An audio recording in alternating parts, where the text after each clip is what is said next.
Magandang araw sa inyong lahat mga kaibigan. So ngayon po ay ibabahagi ko po sa inyo kung paano po mag-flash po ng tawag dito LPB. Papakita ko po sa inyo.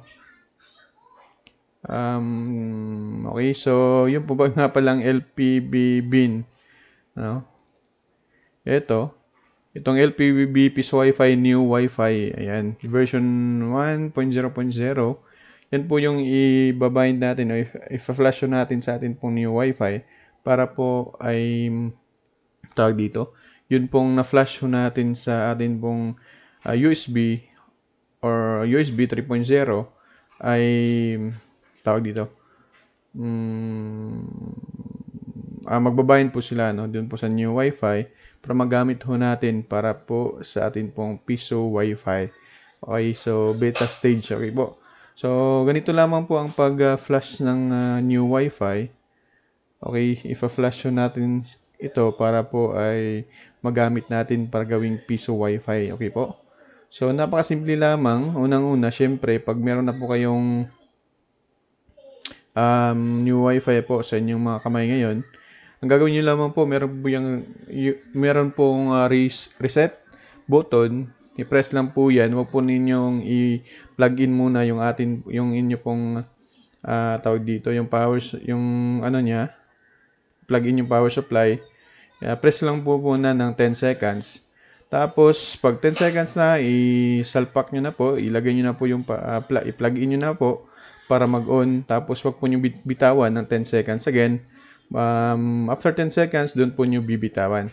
Pagkatapos po magbi-blink po yan, yung pong light indicator niya, doon po sa meron po magbi-blink po dyan, no, na blue light. Okay po? So, pagkatapos po niyan, pupunta ho tayo dito po sa 192.168.1.1 dito po sa Breedweb. So, ayan mga ibigan. Again, kung hindi nyo po mapasok itong Breedweb, tapos yung pong new Wi-Fi nyo is bagong bili, ibig sabihin kailangan pa po natin i-jailbreak po yan para po ma-open po natin itong Breedweb. Okay po mga ibigan. So, sa ibang video po yan, kung paano po mag-jailbreak. Okay, so sundan nyo lamang po ako. Dito po tayo sa pangalawa. Click lang po natin ito. So, choose file. Tapos, kung wala po kayong wala po kayong file nito, meron po sa description below, i-download nyo lamang po. Okay, so download nyo lamang po yan. Ito po yun. So, open. Tapos po niyan, click lang po ito. Sundan nyo lamang po ako.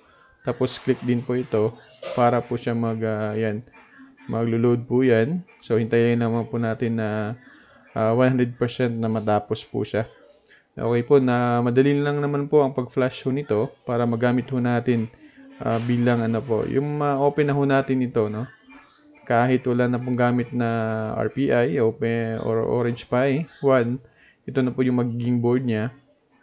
At saka meron na ding access point automatically, okay? Okay po yan mga ibigan. So, check nyo po yung inyong new Wi-Fi, nagbi-blink pa po yan. Bago nyo po i-unplug, kailangan magbo-blue light po muna. Ito pong 5G at saka 2.4G. Hintayin nyo lamang po mga ibigan. Kung nag-stable pa man po siya yung blue light niya, hintayin nyo pong magbi-blink po yan. Pag magbi-blink po yan, pagkatapos ng pag-blink niya, mag-stable na din po yan. Pagkatapos mag-blue light na din po yung 5G at saka 2.4G ng inyong new Wi-Fi. So, hintayin lamang po mga ibigan. Mga pala, huwag po nyo kalimutan kung kayo po hindi po nakasubscribe at saka nakalike ng ating video. At saka pahit na din natin ng ating notification bell mga ibigan para po sa atin pong karagdagang videos po, no? Ayan. So, wait lamang mga ibigan. Nagbi-blink pa po yung atin pong new Wi-Fi. So, pag okay na po, ayan, okay na po siya. So, ibig sabihin, pwede na po natin siyang i-unplug dito po sa ating pong computer or disk top. Huwag po nyo kalimutan yung new Wi-Fi, UTP cable from disk top, ilagay nyo po sa LAN 1. Huwag po dito sa blue slot niya, huwag po sa 1. Dito po ilagay sa LAN 1 mga kaibigan.